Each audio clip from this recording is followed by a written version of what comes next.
আসলে মানুষ তার স্বপ্ন বাঁচাতে কত কিছু না করে। গ্রামের দরিদ্র কৃষক পরিবারের ছেলে আমি জিহাদ।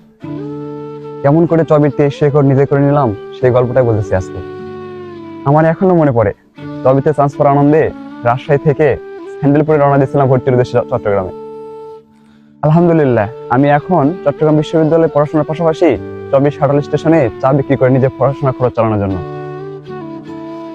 ছোটবেলা থেকেই বাবার সাথে চাষাবাদে কাজ করতাম নিজের এবং অন্যের জমিতে।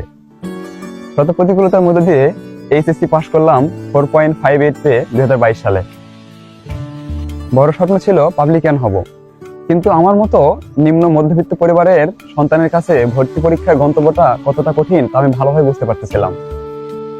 তবুও প্রস্তুতি চালিয়ে গেলাম, কিন্তু পরিবারের এত টানাপোড়েনে অ্যাডমিশনের পড়া এগোতে পারলাম না। ভাগ্য সহায় না হওয়াতে কোথাও চান্স পেলাম না। এদিকে জাতীয় বিশ্ববিদ্যালয়ে ভর্তি হয়নি, মাথায় বাজ ভেঙে পড়ার মতো অবস্থা। কিন্তু পাবলিকান যে হতেই হবে। দুর্ভাগ্য মেনে নিয়ে নিজের নাম লেখালাম সেকেন্ড টাইমারদের খাতায়। চলে গেলাম রাজশাহী শহরে ভর্তি কোচিং এর জন্য। দিন রাত এক করে পড়তেছিলাম, কিন্তু কোথাও যেন দুর্ভাগ্য লেগেই ছিল। সহযোগী সাইকেলটি হারিয়ে গেলে অনেক হতাশ হয়ে যায়। তখন সান্ত্বনা দেয় আমার মামাতো ভাই। কত বাধা পেরিয়ে চবিতে দ্বিতীয়বারের মতো পরীক্ষা দিলাম। আল্লাহর রহমতে 5 মার্ক কর্তনের পরেও আমি চবিতে চান্স পাই।